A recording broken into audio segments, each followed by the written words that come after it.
L'eau est de nos jours un élément naturel devenu un bien courant de notre société. En moyenne, nous consommons 146 litres d'eau par jour dans nos usages quotidiens domestiques. Si l'on boit en moyenne 1,5 litre d'eau par jour, on utilise en moyenne pas moins de 58,5 litres d'eau par jour pour nous laver et 30,5 litres d'eau par jour pour nos sanitaires. Aujourd'hui, l'accès à l'eau est tellement une évidence que nous ne nous posons même plus la question de savoir d'où elle provient. Beaucoup de personnes ne sont pas conscients de l'origine de l'eau et de son parcours jusqu'à nos robinets. Il est donc important de sensibiliser les gens à ce sujet et de les informer sur la gestion de l'eau, car plus nous comprendrons d'où vient notre eau, plus nous serons en mesure de la préserver et de l'utiliser de manière responsable. Nous nous sommes donc intéressés à la provenance de l'eau sur le quartier du Noyer-Renard de la ville d'Athis-Mons. Et pour vous, nous sommes allés interroger les différents acteurs qui s'occupent de la gestion de l'eau sur notre territoire.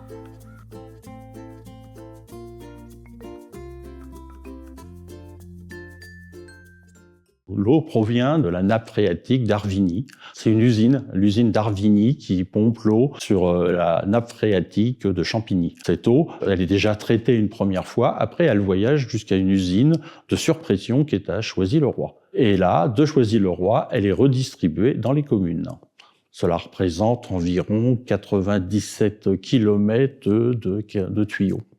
Alors, les intervenants dans le cadre de l'acheminement de l'eau, sur le Noyer-Renard, le premier sur la liste, c'est bien entendu Veolia, qui va acheminer l'eau jusqu'au compteur divisionnaire. Ensuite, nous avons notre prestataire Proxiserve, qui lui va mettre en place les compteurs jusqu'au logement et qui permet ensuite d'avoir une consommation au plus près pour chaque locataire. Tout ce qui concerne ensuite l'entretien de la robinetterie, c'est notre prestataire Unicia. Et ensuite, pour ce qui concerne l'acheminement de l'eau chaude, après notre concessionnaire Veolia, c'est bien entendu notre chauffagiste, qui aujourd'hui est Dalkia, en lieu et place de la société Cram.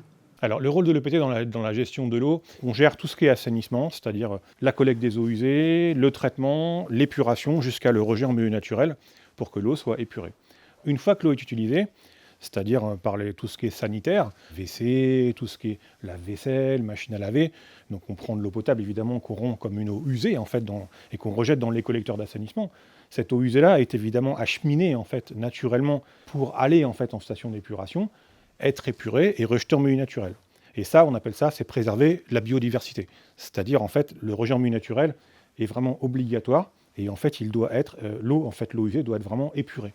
Et ça, c'est notre travail en fait à nous, les techniciens, du début en fait, quand on allume le robinet et qu'on utilise en fait des produits à vaisselle ou autres, l'eau devient usée, elle est collectée, entraînée en fait par des collecteurs, elle va en station d'épuration et ensuite après, elle est donc épurée de toute pollution et rejetée en milieu naturel.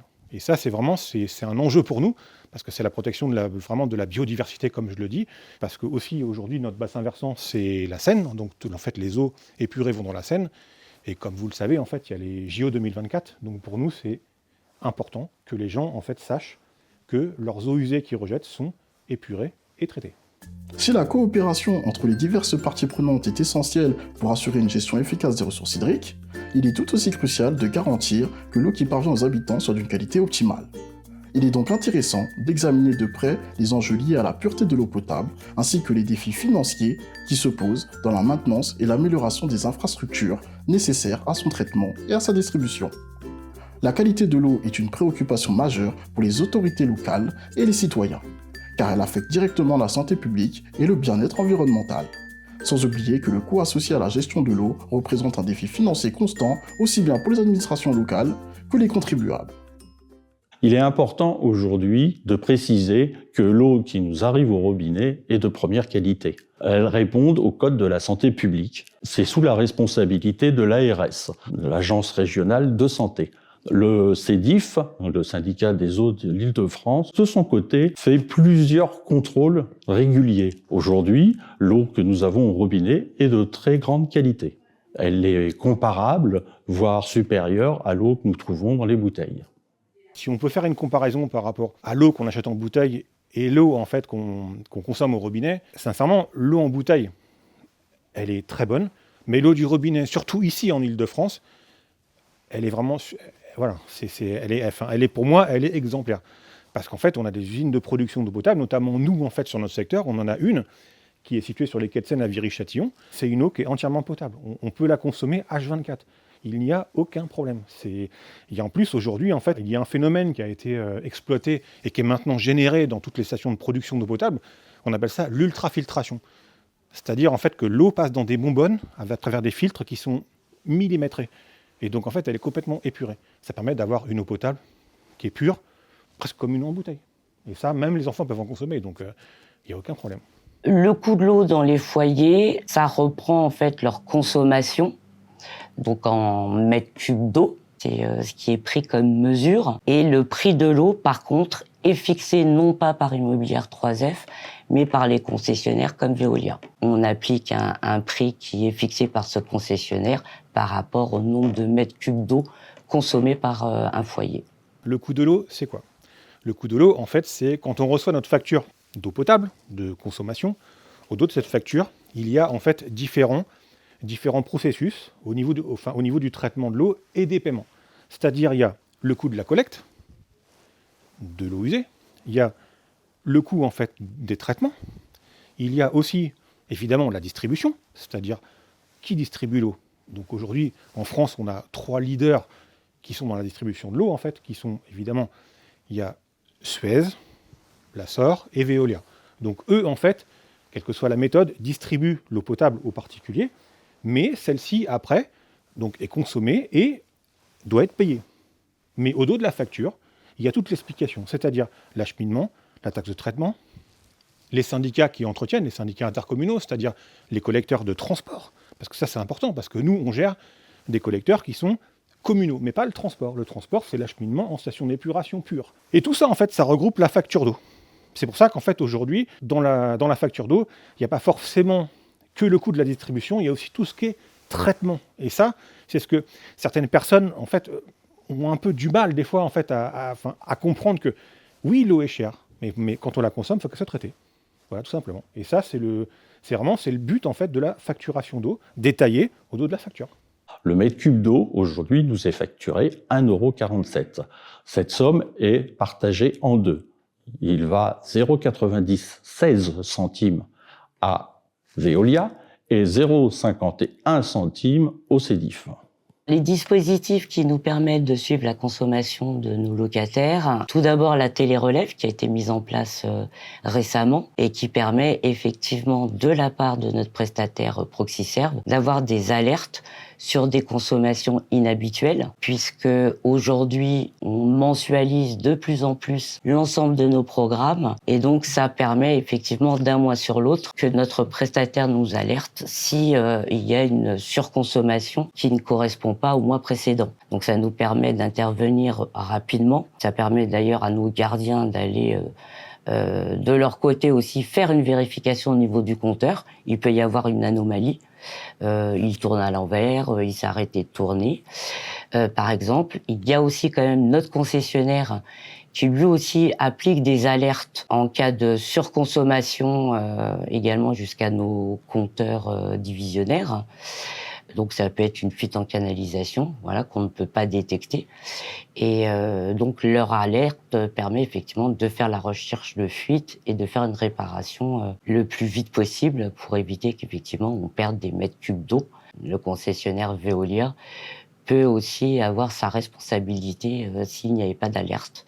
Et normalement sur la prise en charge de ce débit en mètres cubes d'eau, qui ne pourrait pas être facturé après au bailleur. De plus, aujourd'hui, nos locataires qui sont inscrits sur le site de 3F, dans leur espace locataire, ils peuvent également suivre de leur côté la consommation au plus près de leur consommation d'eau.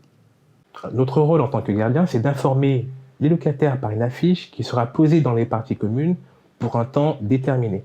En cas de fuite, nous recherchons l'origine de la fuite d'eau et prévenons le prestataire en plomberie avec qui nous sommes en contrat afin d'avoir une intervention très rapide. Mon conseil est, en préventif, pour éviter tout dégât des eaux, de vérifier la tuyauterie, de vérifier les arrivées d'eau, de vérifier les évacuations d'eau et surtout les joints d'étanchéité qui se trouvent le plus souvent dans les pièces humides. En curatif, il est important de fermer les arrivées d'eau, prévenir son assurance, remplir le constat à l'amiable à envoyer dans les 5 jours à son assurance, prévenir les locataires du dessous en cas d'un dégât des eaux important et prévenir son bailleur ainsi que son gardien. Les Jeux olympiques arrivent très bientôt, voilà, donc faites attention, ne consommez pas trop d'eau. Dans un contexte où les pressions économiques et environnementales se font de plus en plus sentir, il devient impératif d'explorer des solutions innovantes et durables pour répondre aux besoins en eau tout en préservant sa qualité et en maîtrisant les coûts. Si la qualité de l'eau est essentielle pour garantir la santé et le bien-être des résidents, il est également crucial d'adopter des pratiques de gestion efficaces afin de préserver cette ressource pour les générations futures. De la sensibilisation à l'adoption de technologies plus économes en eau, en passant par la mise en place de politiques de gestion durable, chaque action compte dans la quête d'une gestion plus responsable de cette précieuse ressource. Concernant en fait l'amélioration de la gestion de l'eau aujourd'hui, ce qu'il faut, c'est se projeter dans l'avenir, c'est se dire en fait qu'il y a un grand dialecte en fait qui dit qu'il faut préserver la ressource. Et ça, c'est important, c'est-à-dire qu'aujourd'hui, il ne faut pas consommer de l'eau pour en consommer. On dit aux gens, n'arrosez pas trop votre jardin. Il ne faut pas non plus en fait arroser à gogo en fait le jardin. Enfin, il faut avoir une autre pédagogie vis-à-vis en fait aujourd'hui de la consommation d'eau. Je pense qu'il faut aussi communiquer à nos enfants et leur dire que voilà, aujourd'hui, prendre des bains. Peut-être que dans 2-3 ans, ça va devenir du luxe de prendre un bain. Donc, il vaut mieux prendre une douche pour moins consommer. Et c'est l'enjeu de l'avenir parce que, comme on le voit aujourd'hui, on a subi une sécheresse cet été. Les agriculteurs, il y en avait qui avaient du mal en fait à irriguer leurs champs. Comme on le voit bien, on est en réchauffement climatique. Il neige moins au niveau des montagnes. Donc, du coup, ça génère moins d'eau l'été. Il faut vraiment préserver la ressource, quoi. C'est super important pour l'avenir. Et je pense que c'est à nous, en fait, adultes, de communiquer ça et de faire des devoirs de pédagogie, surtout au niveau des écoles. Il y a des entreprises qui le font, qui vont même dans des classes d'école maternelle et qui disent aux enfants, quand tu te laves les mains, coupe le robinet, laisse pas couler l'eau. Et c'est tout ça, et c'est un enjeu majeur pour nous, de dire aux enfants, c'est votre avenir, tout simplement. Alors les conseils que nous pouvons donner à nos locataires pour réduire au plus nécessaire en fait leur consommation d'eau, la première, bien évidemment, c'est d'alerter leurs gardiens et donc 3F dès qu'ils constatent une fuite, même si c'est du goutte à goutte, ça peut représenter beaucoup de mètres cubes d'eau si c'est pas traité dans les temps. C'est donc ne pas hésiter aussi à faire appel à notre prestataire. Ils ont les coordonnées pour une intervention rapide, c'est goutte à goutte dans les toilettes, le robinet de l'évier, etc. Donc ça, c'est le premier conseil. Le deuxième, bien évidemment, aujourd'hui, compte tenu du coût de l'eau, c'est un produit de plus en plus rare. Donc on doit aussi l'utiliser à bon escient. Et déjà, si on peut éviter de laisser couler pour rien, ça peut aussi participer à la baisse de leur consommation d'eau. Tout le monde est au courant que l'eau est un bien commun. Il faut donc le gérer avec précaution. Pour cela, nous devons limiter les consommations excessives. Nous devons faire la chasse au gaspillage. Pour le particulier, c'est des gestes simples. Faire la chasse aux fuites, réutiliser l'eau de lavage des légumes pour arroser les fleurs. Plein d'idées sont possibles. La réutilisation de l'eau est importante pour ceux qui font de l'arrosage, par exemple. Prendre l'eau de récupération de la journée, ça fait partie des quelques économies que l'on peut faire. Au niveau des intervenants, des structures, il y a des plans de rénovation des canalisations qui doivent nous permettre de maîtriser au maximum notre consommation, sans trop de pertes. Il y a un phénomène aujourd'hui auquel on doit faire face, ce sont les lingettes. Les lingettes avec lesquelles on nettoie une table, on nettoie les WC, on nettoie l'évier, pas mal de personnes les mettent dans les WC après. Et ça, c'est un problème qui est aujourd'hui, qui pour nous, qui est vraiment, en fait, c'est un problème, c'est un enjeu majeur, en fait, de dire aux gens de ne pas jeter de lingettes dans les collecteurs d'eau usée. Parce que les collecteurs d'eau usée, ils ne sont pas faits pour transporter des morceaux de tissu. Et pour nous, en fait, ça génère des problèmes. On est constamment, en fait, appelés, parce qu'en fait, le réseau, il est bouché. Et quand on appelle notre opérateur pour venir faire l'opération de débouchage, il nous dit « J'ai plein de lingettes. » Mais d'où viennent ces lingettes? Et en fait, c'est les gens qui... je pense qu'ils n'ont pas conscience en fait que ça peut créer des problèmes et générer des problèmes dans les collecteurs d'assainissement.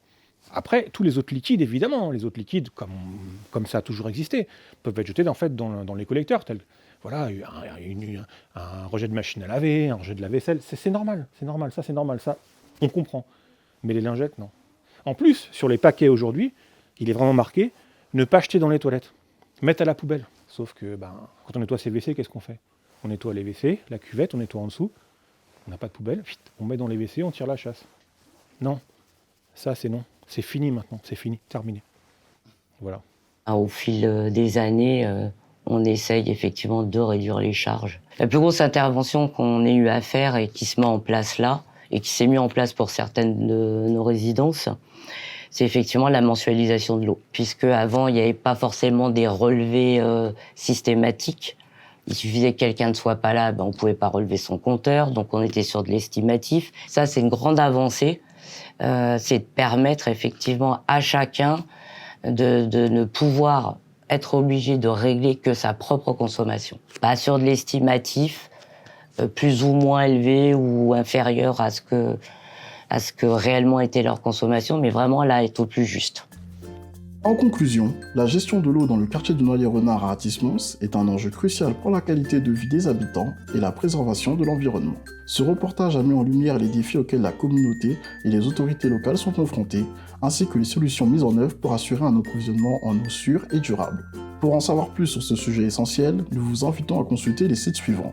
service.eaufrance.fr pour des informations générales sur la gestion de l'eau en France, le site de Veolia pour découvrir les initiatives de Veolia dans le domaine de l'eau, le site du Grand Anlis NBF pour comprendre les actions de l'EPT en matière de gestion de l'eau, le site du CIDIF pour en savoir plus sur le syndicat des eaux d'Île-de-France, le site du SIAP pour découvrir le rôle du syndicat indépartemental pour l'assainissement de l'agglomération parisienne, le site eau-ile-de-france.fr pour des informations sur la politique de l'eau en Île-de-France, et enfin le site de la mairie d'Athis-Mons pour suivre les actualités et les actions mises en place par la mairie.